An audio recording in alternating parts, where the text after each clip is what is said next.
Sean todos bienvenidos. Gracias por darse la oportunidad de asistir. Voy a presentarles ahora a Moisés. Moisés es consejero terapéutico en adicciones en el Centro de Rehabilitación Crecer. ¿Qué tal? Muy buenas tardes, tengan todos. Es un gusto, un placer que nos estén acompañando esta tarde.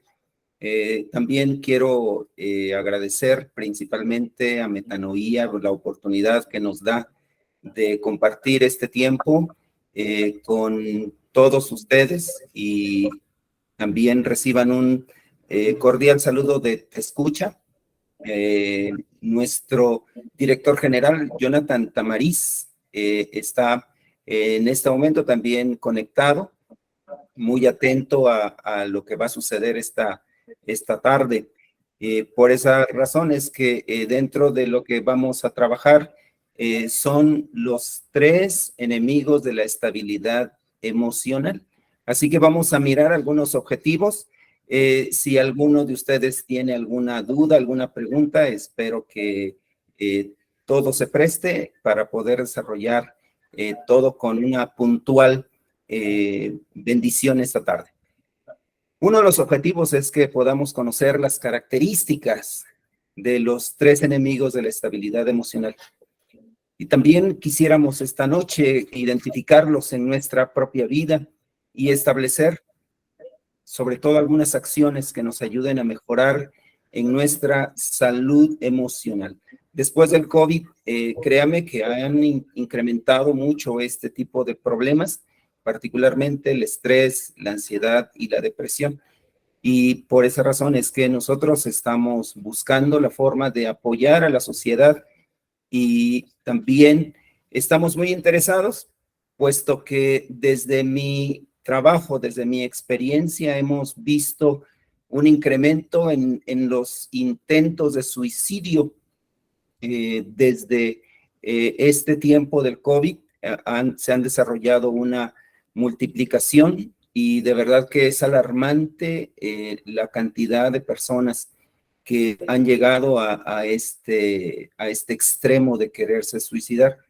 Ya mismo cuento con algunos pacientes que estamos atendiendo, las edades son muy indistintas. Todos los seres humanos tienen la importancia, pero me preocupa mucho la sociedad escolar y por esa razón es que estoy muy agradecido y muy animado para compartir esto y poder extender la forma de ayudar y sobre todo de diagnosticar también o de ver las alertas que manifiestan las personas, los pacientes y podamos llegar a tiempo. Generalmente queremos hacer algo ya cuando no hay nada que hacer. Así que este es uno de los objetivos y me gustaría pasar a la siguiente lámina. Tenemos aquí los 3 temas. La estabilidad emocional es una de las cosas que me gustaría que pudiéramos entender como uno de los tesoros perdidos. La estabilidad emocional, si vemos la siguiente lámina, nos vamos a dar cuenta que es un estado en que las personas tienen la capacidad de controlar sus emociones y mantener una actitud equilibrada, una actitud estable ante situaciones difíciles. También no solamente es esta parte, sino que también podemos entender que la estabilidad emocional es un tesoro perdido. Si podemos ver la siguiente lámina, nos vamos a dar cuenta que es un estado de equilibrio que permite a las personas afrontar situaciones estresantes sin caer en estados de ansiedad o depresión. El equilibrio emocional, que es uno de los tesoros perdidos, de pronto entendemos que este se marcha cuando ya no está con nosotros y por esa razón queremos desarrollar este tema de manera que podamos entender lo importante que es el equilibrio emocional. El equilibrio emocional se ve alterado por un estado de estrés. Voy a compartir aquí esta lámina con ustedes acerca del estrés Es un estado de preocupación mental y gran tensión generado por circunstancias difíciles que escapa a nuestro control. El control. El control es una de las cosas que particularmente hoy en día la gente está tratando de buscar tener el control como si fuera mucho más atesorable el control que la estabilidad emocional. Cuando no hay control en una situación difícil, no podemos controlar las circunstancias, pero debemos entender que sí podemos controlar lo que podemos sentir, lo que podemos actuar, y en todo este asunto es que el control de nosotros mismos, de nuestros pensamientos, de nuestras emociones, es la responsabilidad primaria y empezar a soltar la necesidad de controlar las actitudes de las demás personas, las actitudes de nuestros familiares, quizás de otro tipo de personas ajenas a nosotros. El control empieza enfáticamente en nuestro propio ser. También el estrés, en la siguiente lámina que quiero compartir con ustedes. El estrés también es una respuesta natural a las amenazas y a otros estímulos. Aquí yo tengo muchas cosas que decir en relación a esto, puesto que el estrés también, al ser una respuesta a una amenaza, automáticamente el estrés nos lleva a los seres humanos a ponernos en un estado de defensa. En la siguiente lámina podemos ver cómo el cuerpo empieza a reaccionar. Y aquí quiero compartirles 3 tipos de estrés, pero quisiera hacer en especial énfasis en el estrés crónico, que es el número 3. Tenemos el estrés agudo episódico, tenemos este estrés que tenemos como de una forma muy común. Este es la forma de estrés más común, surge de las exigencias y presiones del pasado reciente y las exigencias y presiones anticipadas del futuro cercano. Ese es un tipo de estrés que llega y se va pronto, pero deja algunas afectaciones, como podemos ver en esta lámina. También el estrés agudo episódico se refiere a las personas que sufren situaciones de estrés agudo de forma repetitiva y que parecen acabar atrapadas en una espiral de asunción excesiva y de responsabilidad que las sumerge en una vida desordenada, rígida por la presión autoimpuesta e inmersa a una crisis continua.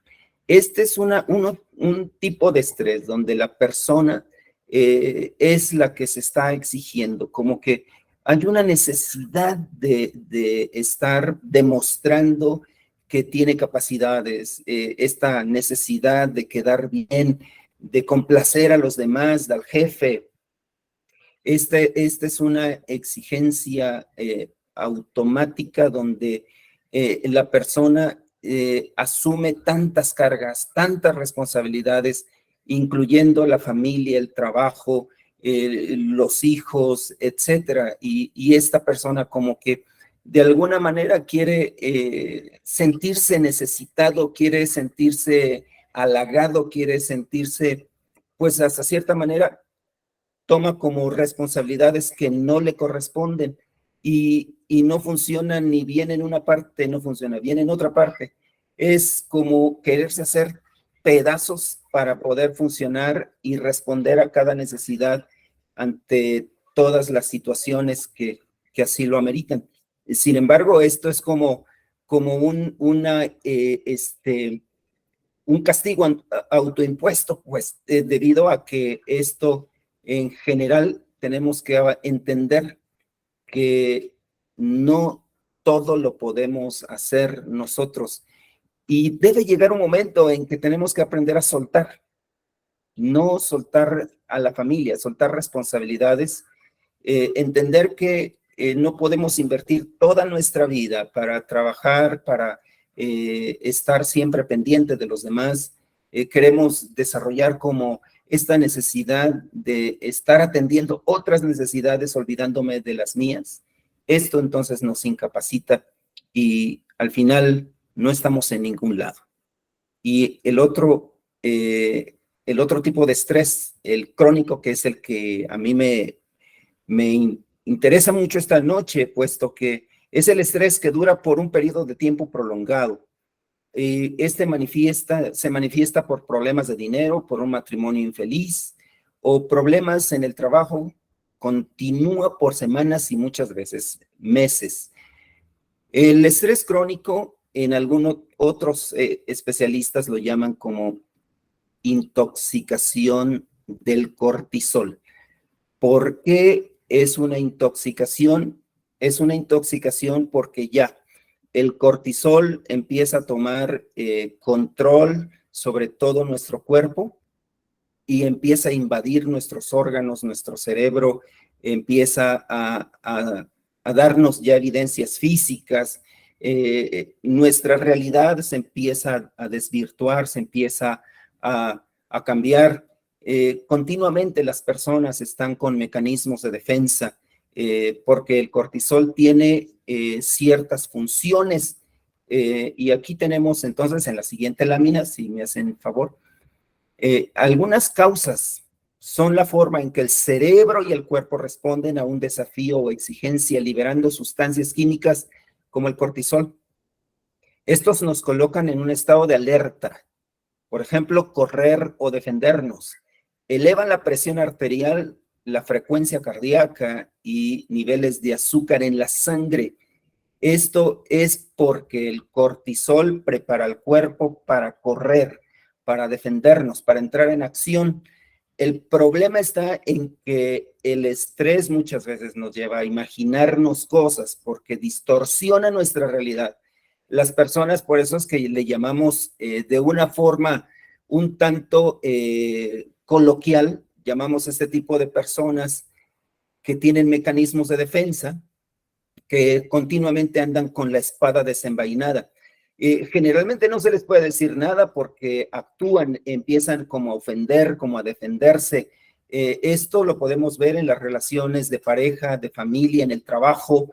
Este tipo de personas automáticamente distorsionan, automáticamente hacen conclusiones como que me está atacando. Seguramente quiere decir esto en contra mía, pero no me voy a dejar y empezamos nosotros a desarrollar mecanismos de defensa y es así como el cortisol va cambiando nuestra realidad, va tomando control sobre nuestro cuerpo y así que todo el día andamos hasta con dolores de cuello, dolores de espalda, de mal humor, nunca encontramos como la oportunidad ni siquiera para dormir, no podemos apagar el cerebro porque todo el tiempo está pensando y al final de cuentas el cuerpo ya está en estado de alerta. Lo terrible es cuando las personas empiezan a deteriorar no solamente su salud, también sus relaciones. Y en esta lámina que tenemos aquí,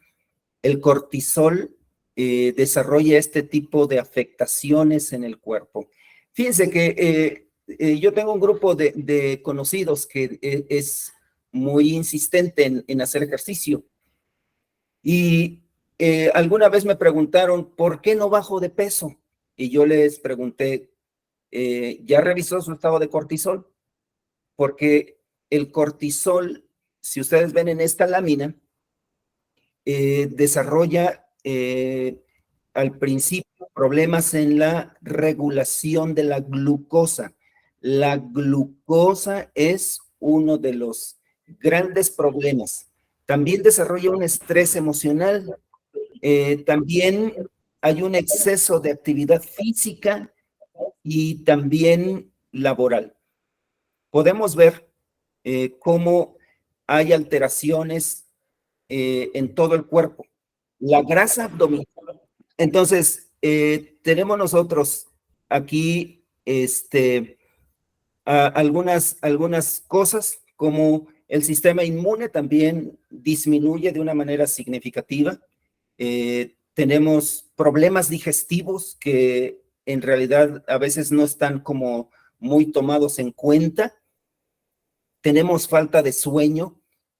Tenemos también lo que estaba diciendo hace un momento, la grasa abdominal empieza a aumentar.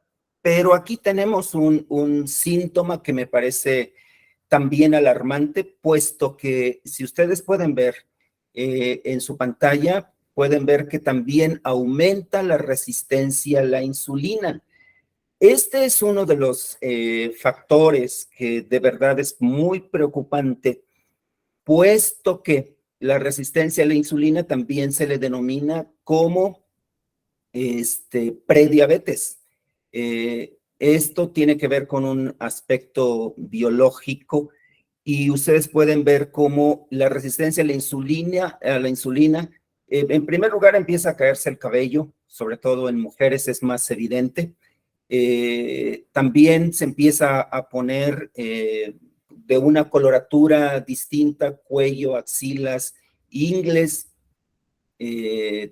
También es como si la persona empezara a mancharse, como que si le tocó mucho el sol o no se bañó bien.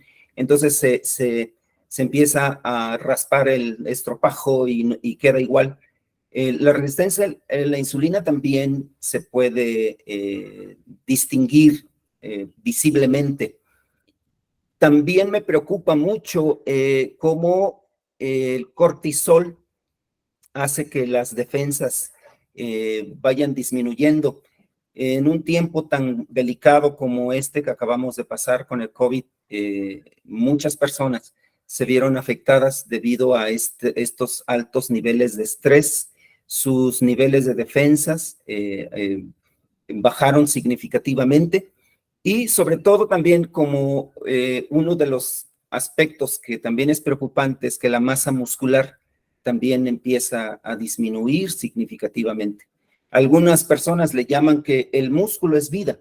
Entonces, si el músculo es vida y empezamos a perder masa muscular, esta es la evidencia tangible de que el cortisol está haciéndonos daño. Este es el nivel crónico.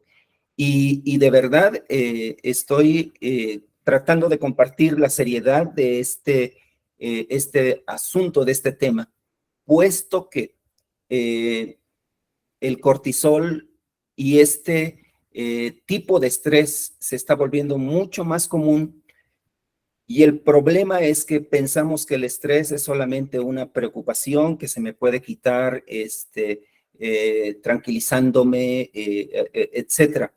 El cortisol se tiene que atacar desde terapia psicológica, un cambio de hábitos alimenticios, desde luego. Me gustaría pasar a la siguiente lámina, donde tenemos algunos detonantes que podemos nosotros en algún sentido estar en alerta. Se puede desencadenar por un evento que te hace sentir frustrado o nervioso, es un sentimiento de miedo, es un sentimiento de preocupación o malestar que se acumula en el cerebro y cuerpo a largo plazo. Si se torna crónico, del que estamos hablando, se debilita el sistema inmunológico, poniendo en alto riesgo a quien padece tipo de estrés y sus diversas enfermedades. Algunos están pensando, algunos expertos en la salud, están creyendo que el estrés también es detonante de enfermedades crónicas degenerativas. Como no soy médico, no creo que sea mi tema, pero estoy en pleno acuerdo con este tipo de expertos debido a que sí estamos fijándonos cómo se están encadenando una cosa con la otra. Y, por ejemplo, si estamos en este sentimiento de frustración, la frustración es como apenas una forma de entender lo que me está pasando, como que es de los primeros síntomas a los que yo tengo que enfrentar. El problema con la frustración es que dejamos que aumente no lo podemos nosotros y más bien no hemos querido enfrentar a ello. Por eso es que la frustración entra como Juan por su casa y al final nos toma de rehenes y ahora nos coloca en un estado de temor, de preocupación continua. Y es cuando entonces el cerebro, al no entender lo que está pasando, el cerebro por sí mismo empieza a desarrollar cortisol, porque el cerebro dice, estás preocupado, el cerebro está diciendo, necesitas actuar, y entonces es que envía el cortisol para que tú te prepares, para que tú hagas algo, para que te muevas, pero resulta que la frustración nos tiene sentados en un sofá, peleando con alguien, discutiendo con alguien. La frustración nos mantiene estáticos, nos mantiene dando vueltas en el mismo lugar, porque el cortisol de pronto nos está diciendo, muévete, haz algo. Pero ahora resulta que el cortisol solamente me está diciendo, defiéndete. Pero ahora veo que la esposa que vive conmigo me está diciendo, ¿qué vamos a hacer? Y tomamos esto como un ataque. Empezamos a desarrollar este tipo de comentarios como si yo no estoy haciendo nada, como que una agresión en mi vida. Y es por esa razón que actúo tratando de defenderme y después pienso que nadie me entiende, que solo yo estoy luchando y que solo yo estoy en esta batalla. Y muchas veces esto es producto de varios conflictos en la casa. Y ahora, si antes había un estresado, las discusiones en la casa nos van a generar exactamente la misma cosa. Y entonces, alguno de nuestros hijos, alguien de nuestra familia va a querer correr, o alguien de nuestros hijos va a estar tratando de defender. Entonces, es cuando todo esto se vuelve una intoxicación a nivel familiar, puesto que no nos detuvimos en uno de los primeros síntomas que tiene que ver con la frustración. Dejamos que esto nos gobierne, dejamos que esto nos aplaste, y ahora estoy nervioso, porque ¿qué voy a hacer? ¿Qué va a pasar? Y ahora resulta que no tengo nada, y ahora resulta que no hay nadie que me apoye, los únicos que me apoyaban ya se fueron, y ahora, ¿de qué sirve? Entonces, después llega un tiempo de culpabilidad donde, ¿de qué sirve trabajar tanto si a mi familia no le importa? ¿De qué sirve esforzarme tanto? Como dicen en México, trabajar como burro. Si a mis hijos, si a mi familia, a mi esposa no les interesa, no me valoran. Esto hablando en un sentido masculino, pero también suele pasar con las mujeres que de pronto a nadie les interesa que lo que estén pasando, puesto que es algo que solo a ellas les está pasando. Y debemos entender que si me está pasando a mí, soy yo quien lo debo resolver, porque soy yo quien tiene el estrés, soy yo quien está viviendo esta tormenta. Soy yo quien debo buscar ayuda, pero generalmente no es la ayuda que solamente yo me imagino. Necesitamos entender que el estrés es un enemigo que me está destruyendo a mí por dentro, y que de pronto alguien me diga, te comprendo, te entiendo, o échale ganas, como que esta es una de las frases más común. Esto en realidad no es funcional. Se necesita tratar el estrés de acuerdo al enemigo que representa. Podemos continuar con la siguiente lámina. Y ahora entramos a otro problema muy grande. A veces pareciera ser que el estrés no va a llegar solo. A veces pensamos que el estrés es algo que como solo llegó, solo se va a ir. Pues quiero decirle que esto no va a pasar. El estrés no llegó solo, tú lo invocaste. Pero al permitir que esto continúe, también es muy probable que se aparezca, que invoquemos lo que llamamos nosotros una depresión. En la depresión yo quiero hablar en términos generales, puesto que al final de de estas características de la depresión me gustaría compartirles. No están las diapositivas, desde luego, pero me gustaría compartirles por lo menos dos tipos de depresión que están en crecimiento, que están causando intentos de suicidio. Por lo menos esta es una de las tareas que nosotros tenemos aquí en la ciudad de Querétaro. Estoy trabajando fuertemente con jovencitas que intentaron suicidarse recientemente. Para nosotros fue una sorpresa muy grande que justamente la noche del 24 de diciembre, antes de que terminara el año pasado, fui llamado en calidad de urgencia por una jovencita que me dijo: si usted no me ayuda, estoy dispuesta a acabar con mi vida en este mismo instante. Entonces, los motivos de verdad que son tan variables, pero al final debemos tomar muy en cuenta todas estas cosas. Así que voy a entrar de lleno a la depresión. Y esta es una de las enfermedades que se caracteriza por una tristeza persistente y por la pérdida de interés en las actividades con las que normalmente se disfruta, así como por la incapacidad para llevar a cabo las actividades cotidianas.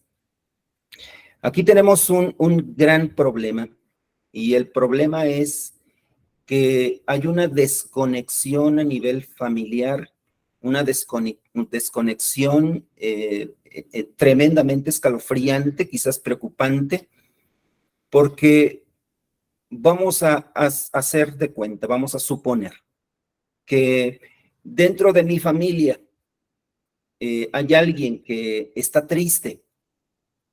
El problema con la tristeza es que todos se dan cuenta que algo no está funcionando bien, excepto mi familia. Cuando los hombres sufren en silencio. Cuando las mujeres sufren, generalmente comparten lo que están viviendo con sus amigas, pero generalmente no con la familia. Hoy en día estamos entendiendo que las redes sociales, los dispositivos electrónicos, nos han conectado con el mundo y nos han desconectado con nuestra familia. Por esa razón es que cuando un miembro de la familia tomó la decisión de quitarse la vida, los más sorprendidos son los de su familia. Cuando dejó una nota suicida, pidiendo perdón porque ya no aguantó, porque ya no pudo ser más fuerte, y empieza a decir: es que yo soy un hijo que a lo mejor te avergonzó, y perdóname porque no soy el hijo o la hija que tú esperabas, perdóname el dolor que te estoy causando, lo siento tanto por lo que... Pero es hasta entonces, hasta que llega a nuestras manos la nota suicida.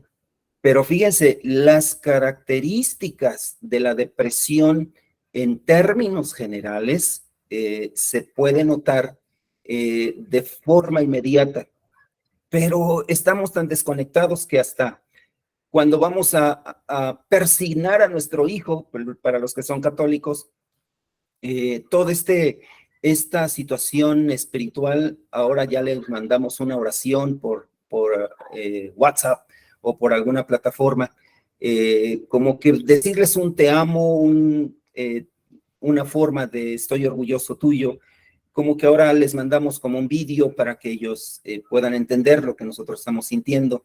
Como que hemos sustituido un poco este amor afectivo con las cosas de la web.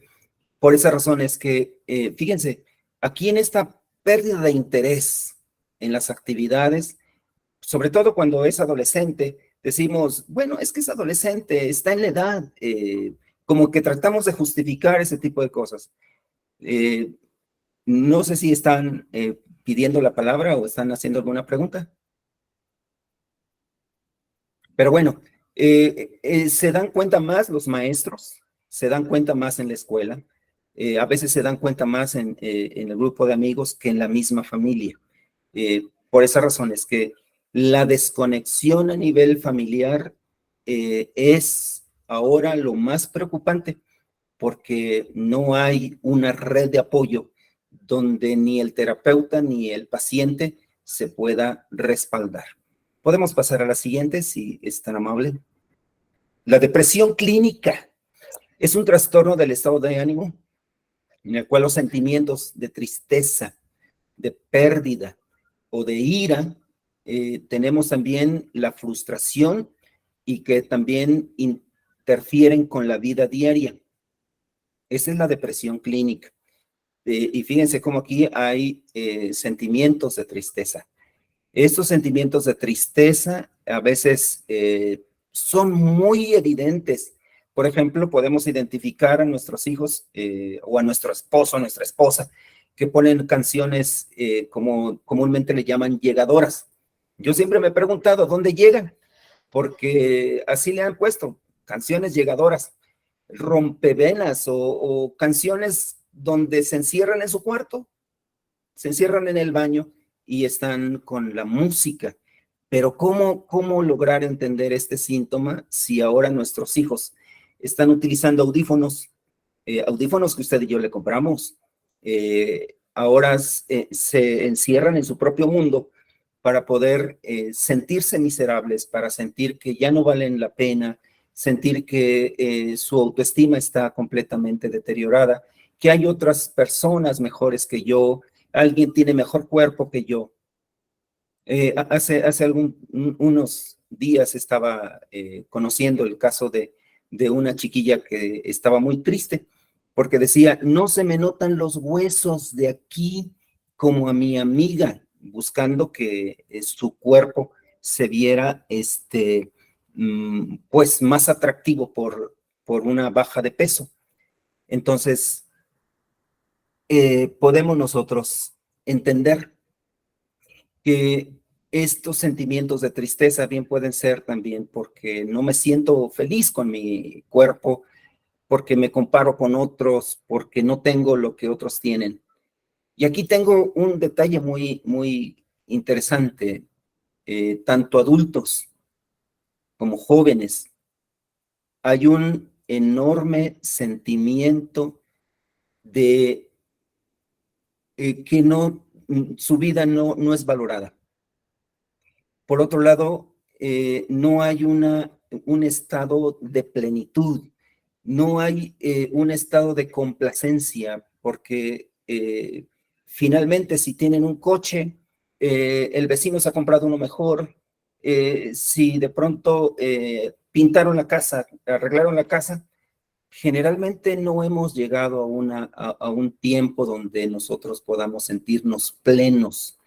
Generalmente cada día estoy buscando más y parece ser que entre más quiero, más necesito, y este es un momento de vacío tremendo, de soledad tremenda, y desgraciadamente el consumismo nos lleva a desarrollar cada vez esta forma de esconder la depresión.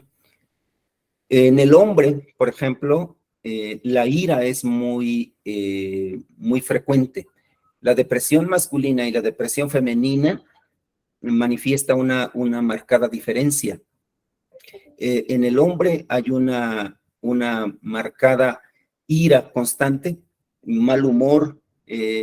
Generalmente desarrollamos nosotros esta necesidad de dormir, necesitamos esa necesidad de gritar, de estar de mal humor, de decir es que esto me está pasando, pero sin contarlo abiertamente. Y luego, como nos enseñaron a no gestionar nuestras emociones, pues empezamos a desarrollar hábitos adictivos como el alcohol, las drogas, para de esconder lo que nos está pasando. La depresión es un enemigo silencioso que nos está haciendo falta valor para enfrentarlo como se debe. La depresión dijimos que es un estado de ánimo irritable. Particularmente, como ustedes pueden ver en la lámina, los hombres estamos siempre de mal humor, es con más frecuencia. Las mujeres, ellas son más de llorar, son más de encerrarse en el baño o morder la almohada, pero los hombres somos más de gritar, más de estar así. También tenemos serios problemas con el apetito. En algún sentido o disminuyen o aumentan. Este es un deseo, pero especialmente por carbohidratos, por lo dulce, por lo graso, por hamburguesas, refrescos, también chocolates, por una respuesta al cerebro que está buscando la forma de compensar algunas cosas. Por esa razón es que a veces debemos entender que nosotros estamos desarrollando una dieta de depresivos, pero al final de cuentas también debemos saber que esta es una responsabilidad nuestra, y si la depresión no la podemos ver como una enemiga, al final vamos a creer que la depresión es algo que va a llegar y solita se va a ir. Lamento decirles que esto no es así. Los síntomas de la depresión también son sentimientos de inutilidad. Aquí, esto es básicamente cuando hay una relación más cercana, donde en una suposición llega el hijo o el marido cuando ya no tiene salida, el esposo o la esposa dicen, es que yo no te soy útil, es que debes buscarte a alguien mejor que yo, es que yo no te sirvo para nada, no soy el marido que tú querías, no soy el hijo que tú habías deseado, mis primos son mejores que yo. Este es un sentimiento de inutilidad que aparece, pero se puede notar en la conversación. Cuando hay un tipo de depresión más interna, donde solo yo lo sé, puedo decirlo, puedo pensarlo, pero nadie lo va a saber. Por esa razón es que dentro de todo esto, esta es una actitud que debemos estar muy alertas en los hijos. Cuando aquí en esta lámina ustedes van a encontrar que hay un chico que está con un control y acostado en el sofá, y él está tratando de buscar canales. Este es un síntoma inequívoco del aburrimiento. El aburrimiento también es síntoma de la depresión. Y cuando nosotros, aún como adultos, estamos buscando canales, y más cuando tenemos un programa que nos da ciento y tantos canales, o nuestros hijos que son gamers, que tienen una consola de videojuegos, están buscando qué juego van a jugar, van al refrigerador, no encuentran nada, están acostados y parece que no están bien, se suben al cuarto, van a la cocina, hablan por teléfono y empiezan a buscar algo, y ese algo jamás entendemos qué es. Por esa razón es que esas son actitudes en las que tenemos que estar muy alertas. En ellos no hay una necesidad de estar como pendientes de lo que hablan. Ese es un lenguaje corporal donde el aburrimiento sí es un lenguaje visible, pero pues si usted está muy ocupado con sus tareas, con sus quehaceres, con sus amigos, con su celular, le aseguro que este síntoma no es visible. Por otro lado, tenemos el sentimiento de odio. El sentimiento de odio, la verdad es que es uno de los sentimientos también que se puede ver en esta parte de la frente, en la manera en cómo observamos a nuestros padres, a nuestros hijos, a las personas, en la manera en cómo manejamos en el tráfico, en la manera en cómo vamos peleándonos con todos y queriendo que todo mundo se quite y tocando la bocina del claxon y echando hijos y madres por todos lados. Eso es un sentimiento de ira. ni la gente que se atravesó, ni tus hijos que tienes en tu casa, ni tus hermanos, ni tus padres van a resolver lo que internamente te está pasando. También hay un sentimiento de odio a sí mismo. Por esas razones que muchos se cortan. Hay un sentimiento de rechazo porque estoy feo, porque mi pelo no me gusta, aunque esto es cíclico en algunas mujeres, en la mayor parte de las mujeres es cíclico. Generalmente una semana antes de la menstruación o una semana después de la menstruación, ellas van a mirar su pelo feo, van a mirar una exageración de la lonja, van a mirar un poco más pálida, reseca la piel, y en realidad ese sentimiento de odio es pasajero. Pero cuando esto persiste, porque ya notamos que el chico, la chica ya no se bañan, porque constantemente se involucran en riesgos peligrosos, desde luego, donde ellos, sobre todo los hombres que manejan sin cuidado, sin precaución, porque hay un sentimiento de odio a sí mismo, hay una ira, hay un enojo, y es una forma masculina también de ponernos en riesgo. Tenemos también un sentimiento de culpa. Este sentimiento es persistente, porque muchas veces sentimos que por mi culpa se pelearon mis padres, por mi culpa se pelearon en el trabajo, por mi culpa me dejaron de hablar mis amigos, por mi culpa se echó a perder todo. La culpabilidad es un sentimiento muy recurrente. Y aquí tenemos un síntoma para los que son maestros. Hay una dificultad para el paciente para concentrarse, porque está pensando, de pronto se va, sus pensamientos se fueron, sus emociones lo traicionaron, y entonces ahora podemos ver que en la escuela, en el aula de clases, ellos son muy lentos o también muy rápidos. Necesitamos entender que el lenguaje corporal nos está diciendo que algo no está funcionando bien con ese tipo de alumnos. También tenemos una inactividad, tenemos retraimiento de las actividades usuales. De pronto, ya a mi hijo, a mi esposo, ya no le gusta el mismo centro comercial, ya no le gusta ir de compras, ya no le gusta ir a ver a sus padres. Hay síntomas que no son de forma verbal, pero el lenguaje corporal empieza a decirnos que algo no está funcionando bien.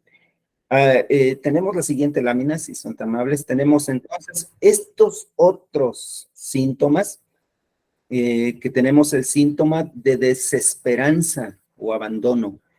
El síntoma de desesperanza es porque, cuidado aquí, tenemos una pregunta. Ok. Generalmente el paciente de pronto dice, ¿para qué estudio? Adelante, Moy, permíteme tantito. ¿Para qué hago esto o aquello? ¿Para qué? ¿Para quién? ¿A quién le importa? Ya no tiene sentido.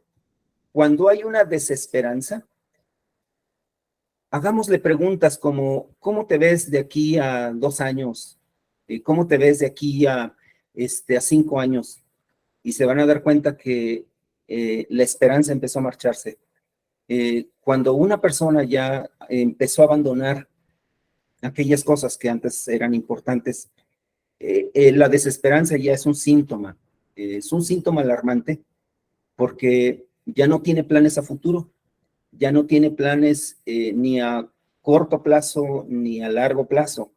Este ya es un enorme problema. Moisés. ¿Ok?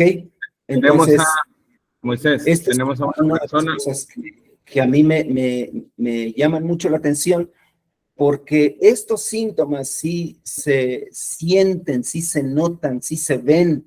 El problema es que ¿dónde estamos nosotros enfocados?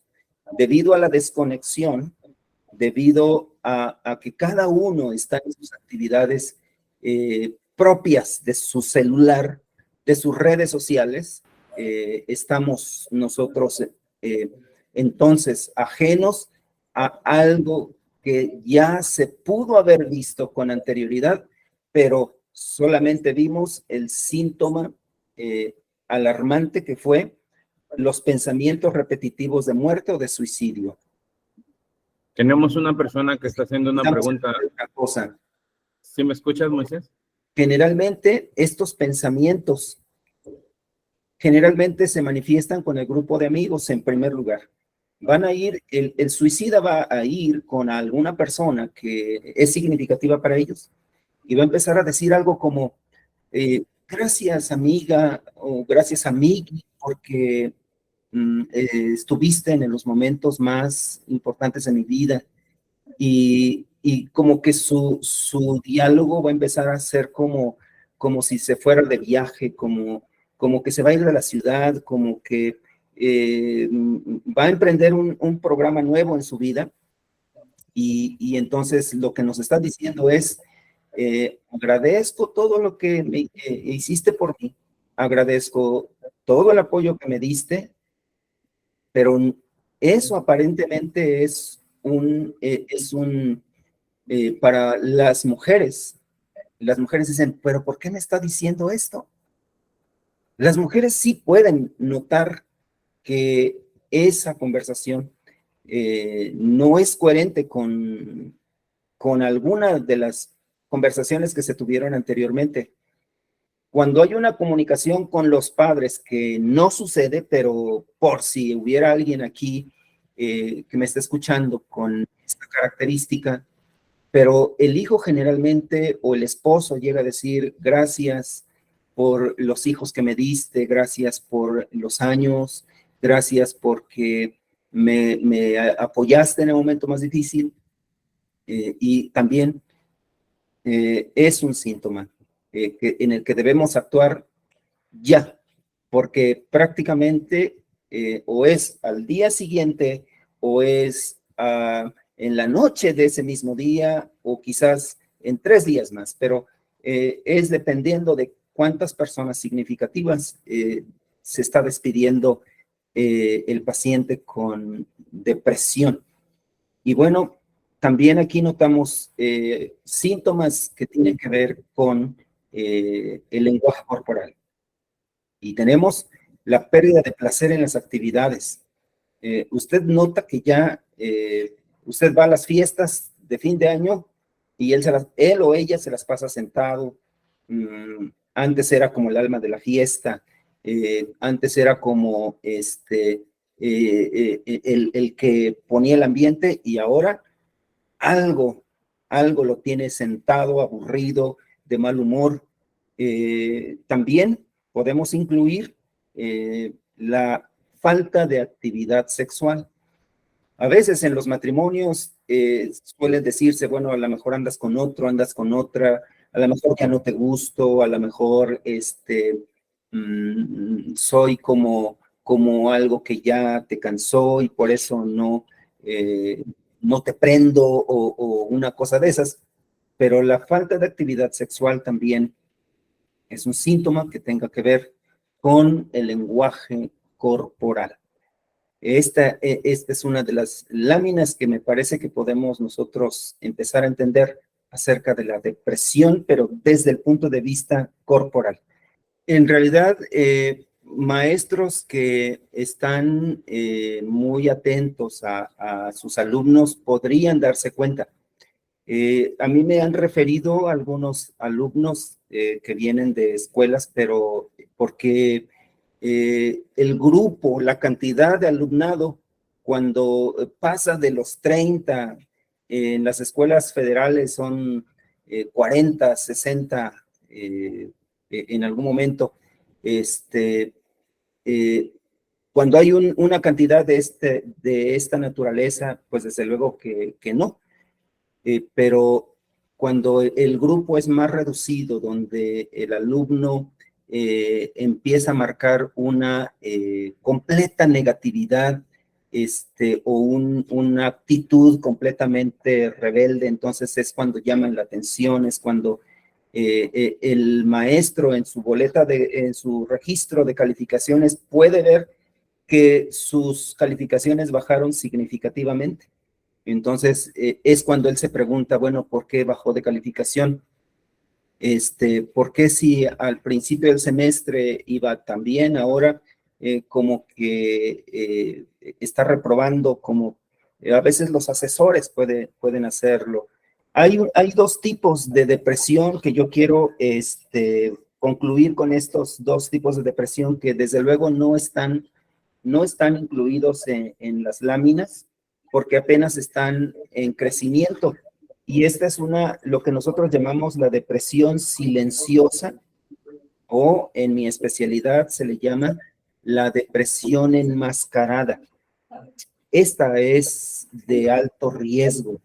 En Querétaro, pues desde luego que ha crecido significativamente la depresión enmascarada, porque lamentablemente el depresivo que tiene esta característica desarrolla como una forma así como que es el alma de la fiesta, es el chistoso del grupo, es aquel que mantiene siempre al grupo unido, el compadre que es muy bailador, el tío que viene a armar aquí la fiesta y todo. Este es un tipo de depresión que está creciendo en Querétaro y no estoy muy convencido si en Oaxaca y en otros estados, pero estoy atendiendo la depresión enmascarada con mayor frecuencia dentro de mi consultorio. Y también tenemos un tipo de depresión también que está creciendo en Querétaro, y es una depresión que nosotros llamamos anedonia. La anedonia es un tipo de depresión que podemos llamar anedonia social, anedonia familiar, porque la dopamina que llega al cerebro, ya no llega de una forma natural. Entonces ya no hay ese sistema de recompensa para repetir el estímulo. Entonces, por esa razón es que podemos ver cada día más la depresión que podemos denominar anedonia, con pacientes que ya no les gusta salir a los círculos sociales, ya no están animados para las reuniones familiares, realmente empiezan a desarrollar cada día más aislamiento y así tal cual como viene en esta lámina que tenemos aquí, ya en la intimidad de su cuarto tienen esta idea de quitarse la vida.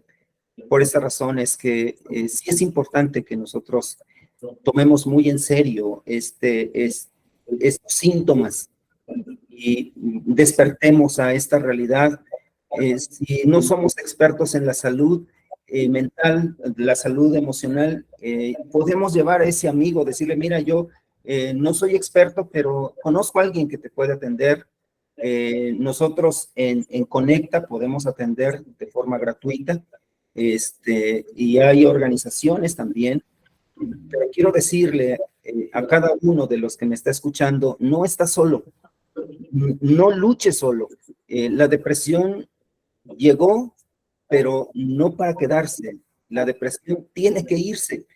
Todos tenemos derecho a la estabilidad emocional. Sin mayor preámbulo, quiero entrar entonces a este aspecto de la ansiedad, porque la ansiedad se puede ver en esta manera, porque es un sentimiento de miedo, es un sentimiento de temor e inquietud. Puede hacer que sude el paciente, se puede sentir inquieto y tenso, puede tener palpitaciones, puede tener una reacción normal del estrés. Por eso el ejemplo que tenemos aquí es porque siente como una opresión, siente como que el aire le falta, pero también siente miedo.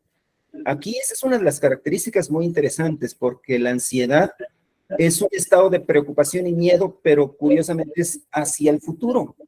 La depresión es un sentimiento del pasado. El estrés es un sentimiento del presente. Entonces, tenemos que resolver el pasado, el presente y el futuro. El futuro no lo podemos controlar, pero sí podemos resolver el hoy para un mejor mañana. En la siguiente lámina acerca de la ansiedad también vamos a notar que hay una sensación de nerviosismo, hay una agitación, hay tensión, hay una sensación de peligro inminente, hay pánico, generalmente hay un pensamiento de tragedia, de catástrofe, el aumento del ritmo cardíaco. Cuando se juntan todas esas emociones, esos síntomas, muchas veces el paciente ha llegado a urgencias porque cree que tiene un problema cardíaco y cree que se va a morir.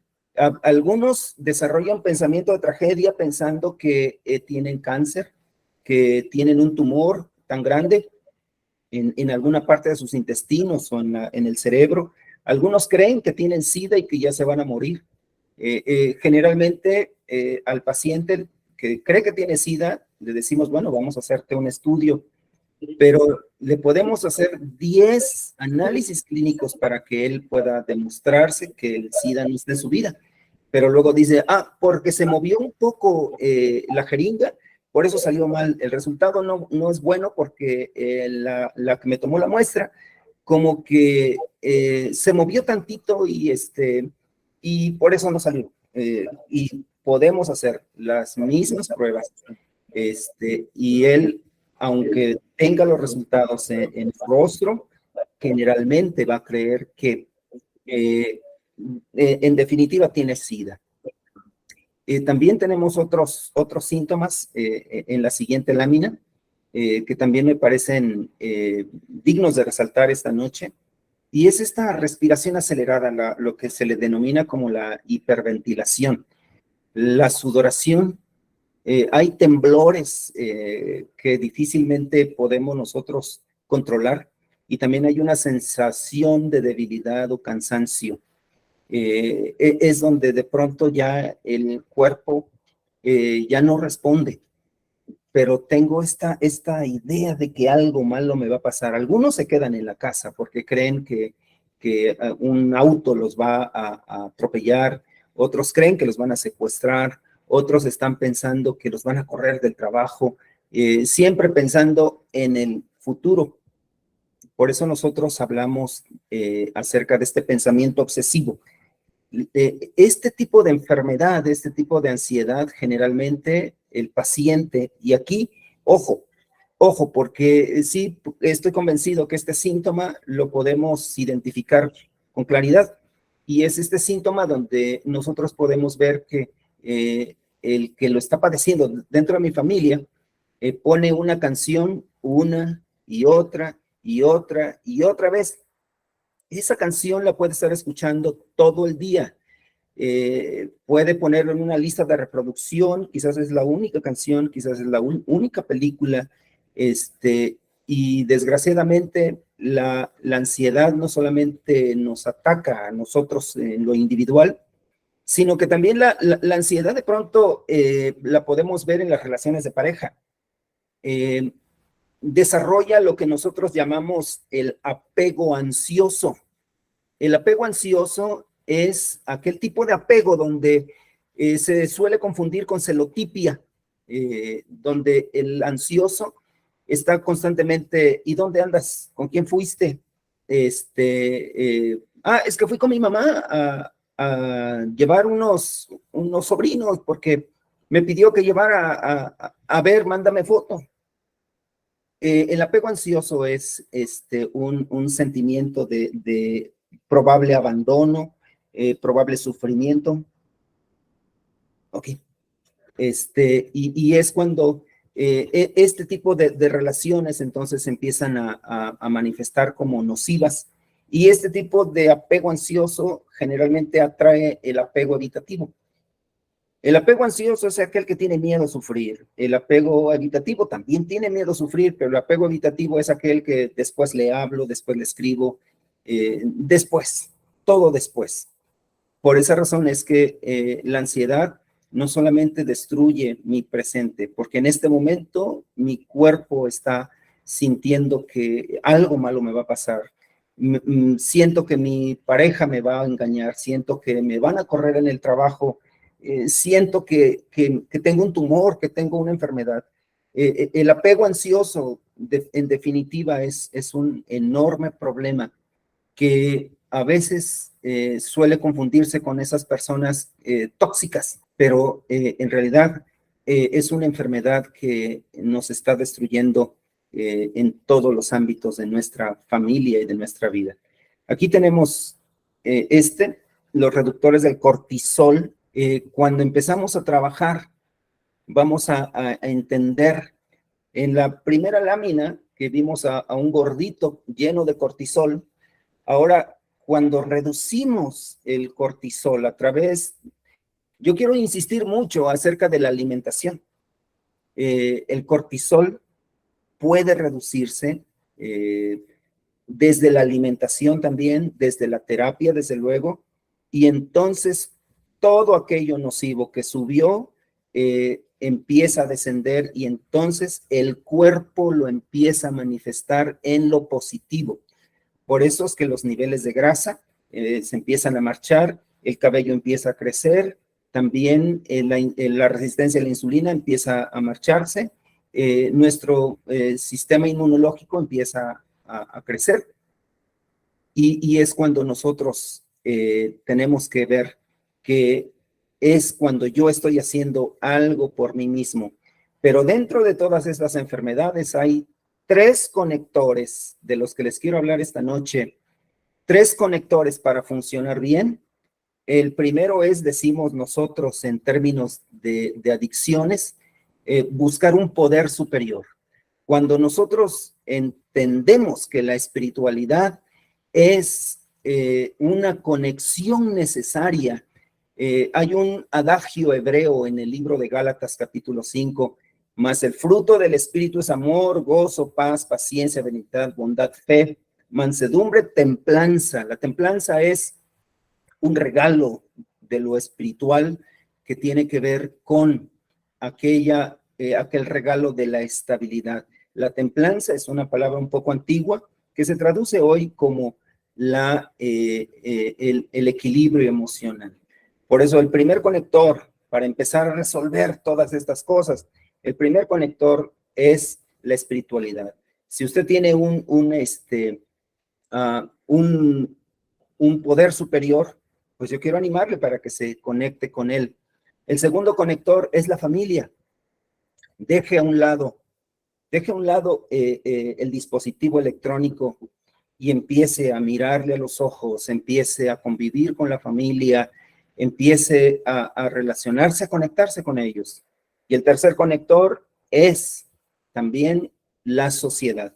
Cuando nosotros empezamos a saludar a los vecinos, a tratar bien a las personas, esta conexión nos hace más humanos, nos hace sentir que somos parte de y que sí le importamos a alguien más. Por esta razón es que la alimentación es un factor importante, pero estas 3 conexiones de las que yo les hablo resuelven de raíz también este enorme problema que nos está quejando. Y la siguiente lámina. Aquí tenemos lo que yo quiero proponerles desde mi punto personal, es que la terapia psicológica es sí o sí una opción, porque no podemos diagnosticarnos por nosotros mismos. Hay infinidad de tratamientos, infinidad de manifestaciones de la depresión, y no todos se pueden tratar de la misma forma. Pero un experto puede decirte, tú tienes este tipo de depresión, este tipo de estrés o este nivel de ansiedad, y el tratamiento, el experto lo va a determinar. Algunos consideran que el coaching también es como una respuesta. La terapia conductual, que tiene que ver también con la psicología clínica, que también se la recomiendo con todo mi corazón. Y como dije, las relaciones, eso nos hace fuertes, eso nos hace sentir parte de que a alguien le importo, que si falto, seguramente alguien me echa de menos. esta necesidad de pertenencia la tenemos que recuperar. La valoración personal, donde tienes que entender que tú eres muy importante, que no existe otro proyecto más grande en la vida que tú mismo, que a nadie más le puede importar tu estabilidad más que a ti mismo. No podemos encargarle esta responsabilidad a la pareja, a los hijos, al jefe. Esta responsabilidad es nuestra, puesto que me valoro, puesto que me amo, puesto que me importo, puesto que yo mismo me valido. Esta es una de las necesidades esta noche que yo quiero compartir contigo. Y en la siguiente lámina también tenemos otras opciones que son muy importantes. Me gustaría que si tú estás pasando por depresión, pongas metas a corto plazo, donde te comprometas contigo mismo. El mindfulness es un método que se encarga de focalizar al paciente en el aquí y en el ahora.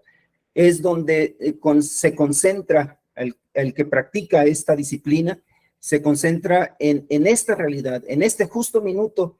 Es lo que se denomina entonces en esta disciplina como el alta conciencia, donde acepto mi realidad sin ningún problema. Mi realidad no tiene que cambiar, mis circunstancias no tienen que cambiar, porque yo puedo descubrir mis capacidades, mis fortalezas para enfrentar esta vida cotidiana, donde dejo de sentirme víctima para empezar a sentirme responsable, para sentirme sobreviviente y capaz de enfrentar la vida. También en este tipo de situaciones hay formas como la meditación trascendental, que muchos expertos la recomiendan, y la yoga también es recomendable, porque nos está poniendo en aquí y ahora, nos está colocando en que nuestros músculos empiezan a moverse. La serotonina, que es el neurotransmisor que ayuda para sentirnos bien, se genera en el estómago y se genera a través del ejercicio, se genera a través del movimiento, a través del sol. Por esa razón es que el tratamiento no solamente es échale ganas, que no lo recomiendo, sino recomiendo que nosotros busquemos nuestro origen, nuestro sentido de vida, nuestro propósito en este poder superior, en aquel que nos puede dar las herramientas para nosotros salir triunfantes de esta crisis. Esta crisis es momentánea. Así que, como conclusión, primero quiero agradecerles a todos los oyentes esta noche y también a Metanoia en la oportunidad, pero como conclusión, sí quiero decirles que sí se puede. La estabilidad emocional es un regalo que te haces tú a ti mismo. La estabilidad emocional es fundamental para el bienestar de la salud mental y física. La estabilidad emocional es un regalo de ti para ti. Es un regalo que también, si tú lo quieres ver, es como ese regalo del poder superior, el regalo de lo alto, que siempre está pendiente de que tú vivas feliz y plenamente, porque esta vida venimos nosotros a disfrutarla con responsabilidad y también con propósito. Así que yo quiero agradecer esta oportunidad a todos los que me escucharon, que desde luego no pude ver sus rostros, a Metanoia, al ingeniero Emanuel, la oportunidad, y me despido de ustedes diciendo, estamos para servirles en escucha. Nosotros, con mucho gusto, estamos para atenderles. Señores, muchas gracias. Buenas noches.